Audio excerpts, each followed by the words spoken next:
Have you ever felt stuck trying to figure out your next move? I mean, maybe you're unsure about your career. Maybe you're unsure about where you want to move to or where you want to live. Or maybe you're unsure of any kind of goal and any kind of direction to move in the first place. Or maybe you're like me and you have the goal of opening up a gym and you have no idea how to do that. Don't worry, you're not lazy, you're not unmotivated. You're just missing clarity. And that's what today's episode is all about. I'm going to teach you the Clarity Matrix, which is a 5-step framework that I personally created to use to pursue my goal of opening up Best You HQ and have taught other people, especially at the Best You Retreat, to attack goals that they have not that great of clarity towards currently at the moment. I hope this unlocked clarity and vision for you so that you can move forward with your goals with more confidence than ever before.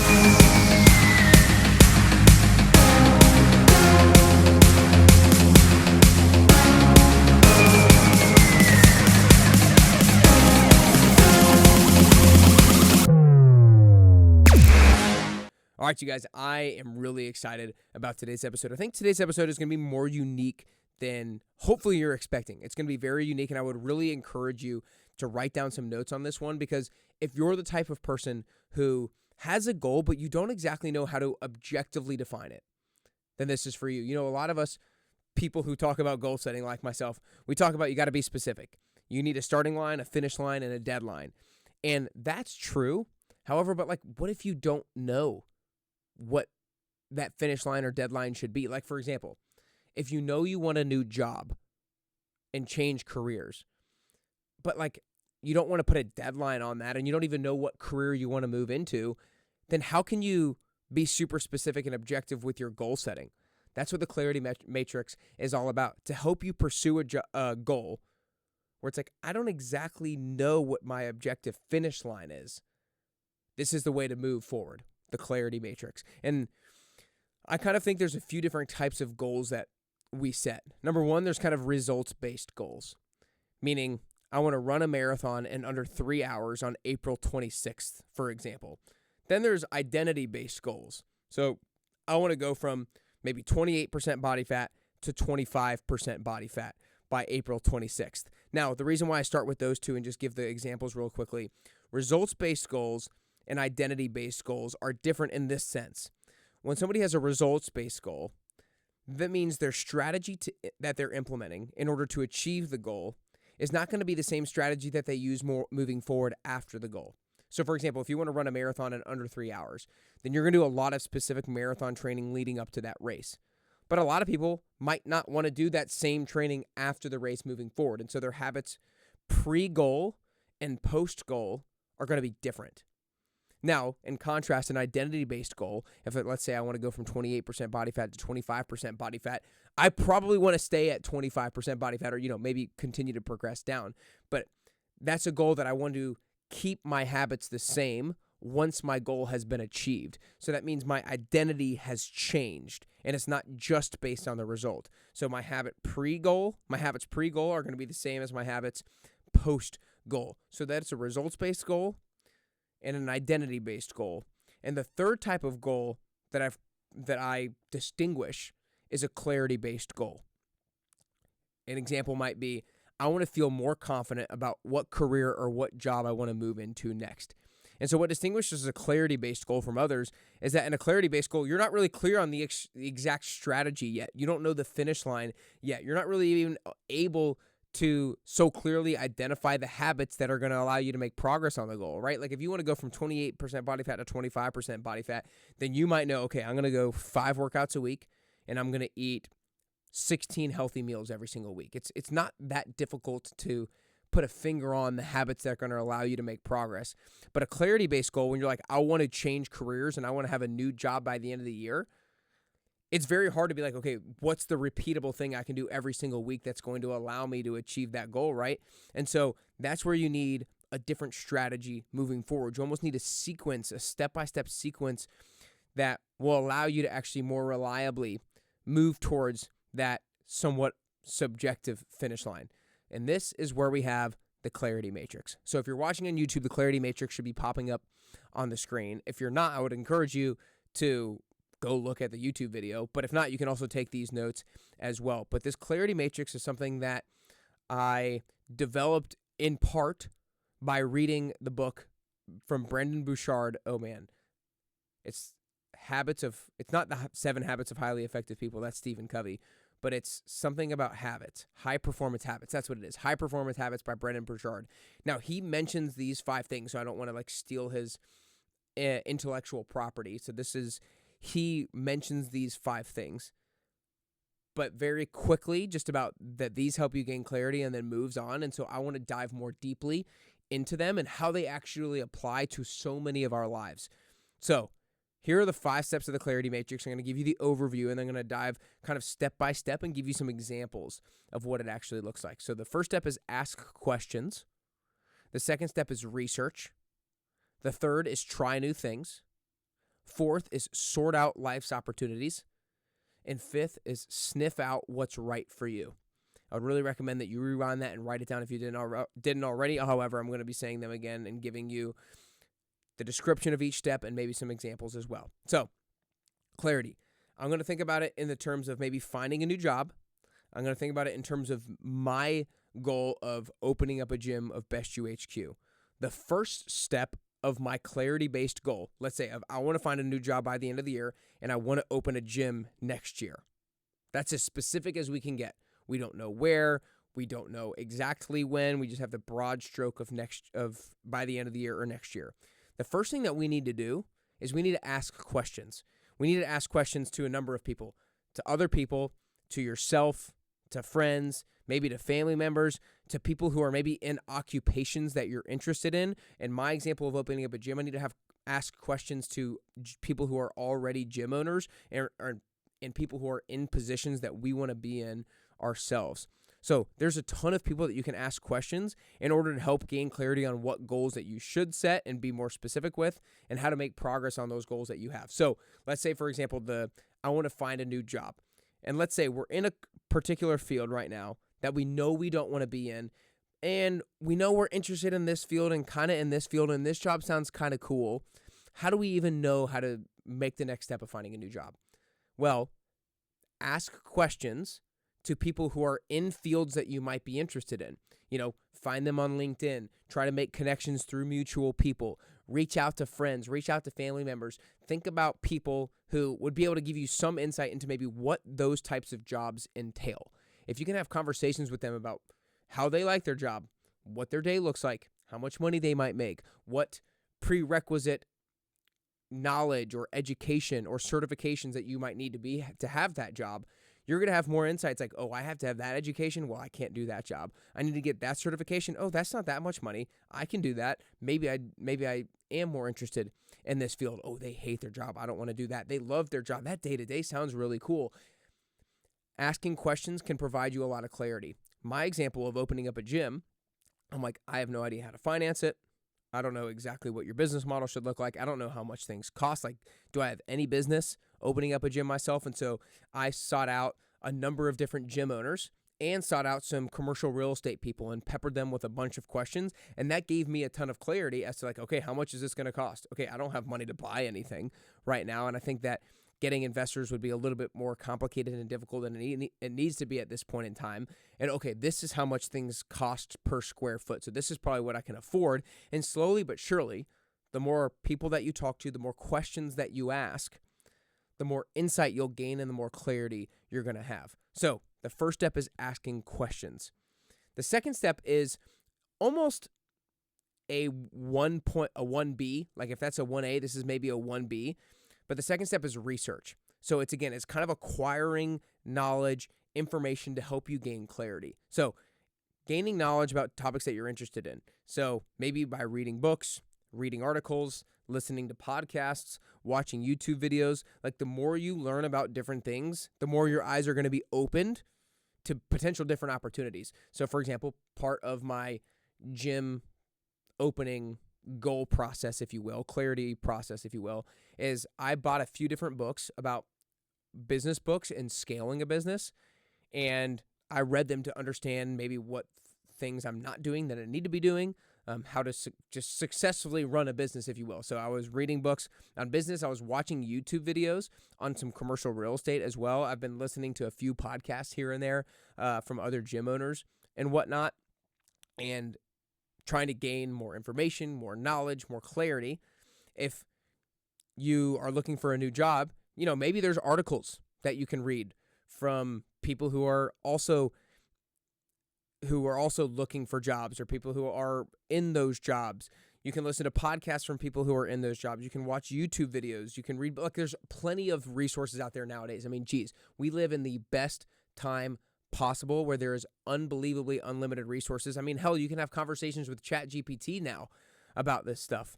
And so asking questions and research is a great way to narrow down and gather a bunch of insight and information that will then allow you to proceed, and it'll allow you to ask better questions, and then you can refine. Ask better questions, refine, do more research, refine. That way, instead of 8 potential careers that you might want to have, maybe you're down to 2, maybe you're down to 3, maybe you're down to 4. You'll be able to narrow more things. The third step to the clarity matrix is try new things. Try new things. Try things you've never done before and see if you like them. Maybe you want to try a new job. Maybe you kind of start a side hustle. Maybe you start a new hobby, play a new game. Like, the more experiences that you have, the more your eyes are going to be opened to what's possible. So try new things. Let's say job, for example. Like, maybe you have the mindset that I know I'm going to stop my current job and I'm going to try this one. I'm actually just going to go ahead and get a new job and I'm going to try it. And I'm going to give it a good go. I'm going to give it at least 3 months, 6 months, 12 months, whatever it might be, to feel like you've really given a good go. And I'm going to see what it's like before I actually do it, before I actually, this is what I'm going to do long term. I mean, this is exactly what an internship is, right? You have an internship so you can try it, feel it out. Is this right for me?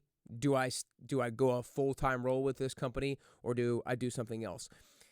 When you start a side hustle, part of what you're kind of doing is is this something that I actually want to devote my full-time energy and attention to? So you're trying new things. Now, with regards to a gym, it's kind of like going and seeing a lot of properties. So that's one of the things that I'm going to try to do is, even if I don't think a space is going to be a space that I'm going to move into, maybe I still go see it just so I can feel it out and get my feet wet and understand the questions that I should be asking. I literally just went and saw a space this morning of this exact thing. I was like, I don't think this is going to be the space for me. I don't think it's the right size. I don't know if they're going to have the right number of parking spaces and stuff like that. But it got my feet wet. It gave me more of a feel. And I'm going to have greater perspective around what's available and what I should be willing to take and maybe not willing to take. And what are the things that I need to be true about the space and don't need to be true about the space. So the third one is try new things. The fourth is sort out life's opportunities. So when you're trying, take a step back and sort through those opportunities and be like, did I like that job? Did I like this side hustle? Was this space the right space for me? And sort through them. So it's like, once you have some opportunities or possibilities and some ideas of what you could or should do, then you have to kind of select what's best. You can't do all of them. You have to kind of do your pros and cons, if you will, maybe both in the short term and the long term. You have to kind of determine which opportunities may align with you, may align with your values, and sort them out accordingly. And so sorting through life's opportunities is the fourth one. And then step 5 is basically the decision. Sniff out what's right for you. Okay, I've sorted through these opportunities. I've weighed out the pros and cons of this, pros and cons of this, pros and cons of this, really thought hard about it. Now, given all of that context, given all that information, which path am I going to go down? Determine what goal is right for you.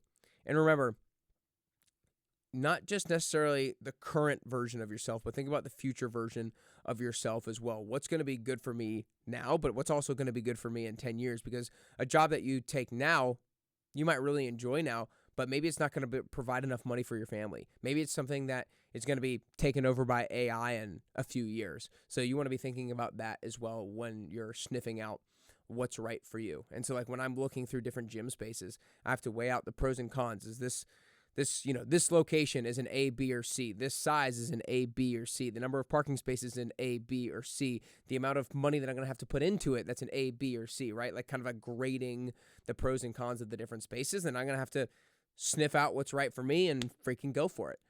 And so I hope this provides you with a sense of confidence that even if you have a goal and you're not quite sure how to be super specific with it right here, right now, there's still a path forward. It just requires gaining clarity first. So for example, actually one person who came on the Best Year Retreat is kind of like following the same exact sequence because she's trying to figure out where she wants to live. She's thinking maybe I want to move. And so what she's doing is she actually sat down and did a bunch of research about different cities that she might be interested in. She was doing a bunch of research, different cities. She asked people questions who live in those cities, like, what do you like about it? What do you not like about it? So she asked questions and gained research. And I don't know if she's decided on whether she was going to do this or not, but she thought one of her options might be in 2026 is she was going to pick, I think, maybe 4 different cities to spend about 3 months in each and get a feel for what living in each city was actually going to feel like. And then she was going to try new things. Then after all that, hopefully she sorts through those opportunities. You know, I liked this about this, didn't really love this about that. And then she was going to sniff out what's right for her. Which place should I actually move? And so I hope you realize that this clarity matrix can be applied to every single area of your life for any goal that you might have. I really think this is a liberating and a freeing framework because so many people talk about goal setting and it's like, be specific, be realistic, make sure you have a deadline, all this stuff. But the reality of the situation is some goals in life are not that black and white. That's why there's results-based goals, there's identity-based goals, and there's clarity-based goals. And clarity-based goals usually take more time and require us to follow through this sequential process. I hope you guys enjoyed this episode. I hope, I feel like it was a little bit different than normal. You know, it's not health and fitness oriented, but it was life goal setting oriented. Look, if you enjoyed this episode, you would love the Best Year Retreat. If you enjoyed this episode, you would love the Best Year Retreat. The Best Year Retreat is going to give people more clarity than ever before. And if you have more clarity, you have more confidence. If you have more confidence, you move with more of a sense of urgency. And if you want to feel like you're acting with a sense of urgency and intentionality in 2026, no better way than to kick it off with the Best Year Retreat, January 8th to 11th. It's about an hour west of Nashville. If you live in Nashville, great, easy drive over. If you don't live in Nashville, that's fine. We had somebody last summer drive about 8 hours to come join. Actually, I think it was longer than that. I think it was more like 12 hours total because she broke it up into 2 days. Anyways, you can drive. You can fly into Nashville. If you fly into Nashville, we can help carpool you over there. It is an absolute blast. It's going to be fun, relaxing, rejuvenating, and gosh dang, it's going to be inspiring. And you're going to go into 2026 full of heat and full of fire. So would love to have you there. You can go to nickcarrier.com/intentional to join the free workshop where we're going to be talking about it and learning the step-by-step process that we'll even go deeper on at the retreat. So go to nickcarrier.com/intentional to sign up for free. nickcarrier.com/intentional to join that workshop for free on Wednesday, October 29th at 5 p.m. Central Time. But also, if you're watching this, I think you'll also like this interview that I did with Charlie Gilkey a while back. It's called Start Finishing, how to go from idea to done. So if you liked this episode on goal setting, you're really going to like this one as well. If you're watching on YouTube, you can click the video. If you're listening, then you can search the Charlie Gilkey episode on Apple Podcasts or Spotify, or you can go watch it on YouTube as well. But I think the last thing I want to finish with today is don't obsess about setting the perfect goal. Because I think one of the most important things to grasp and understand and concepts to really take to heart when it comes to goal setting is almost more than anything. You set a goal not just because you necessarily really need to achieve that said goal, but you're going to end up in a 10 times better spot even if you don't achieve that goal. If you set a goal, you're going to act with so much more intentionality and so much more urgency. But if you ultimately don't even end up achieving that goal, maybe you pivot to something else, you're going to end up in a better place than if you never set that goal at all. Even if you just go from a 2 to a 2.5, that's still progress. Like, you know, if you're on a 1 to 5 scale, even if you don't go from 2 to 5, hey, 2 to 2.5, that's still progress, and you're probably going to learn a hell of a lot along the way, and your next goal is going to be even better. So it's really important to define success not as the result, but as being the type of person who follows through with the promises that you make to yourself. Make the promise to yourself that you're going to ask questions. Make the promise to yourself that you're going to do research. Do it, do it, do it. The more clarity you have, the more sense of urgency you will have to act. So, hope you guys enjoyed this episode. Be a person of integrity regardless of whether or not the outcome follows. Be the person who follows through with the promises that you make to yourself. If you're watching on YouTube, hit that like and subscribe button down below. If you're listening on the Apple Podcast app or Spotify, hit that follow button. We're going to continue to bring it. Hope you guys have a great rest of your day. I hope this episode, I guess, doesn't necessarily help you achieve your health and fitness goals. Maybe it does, but I hope it helps you achieve your life goals and get more clarity than ever. And I hope it ultimately helps you get closer and closer to your best you.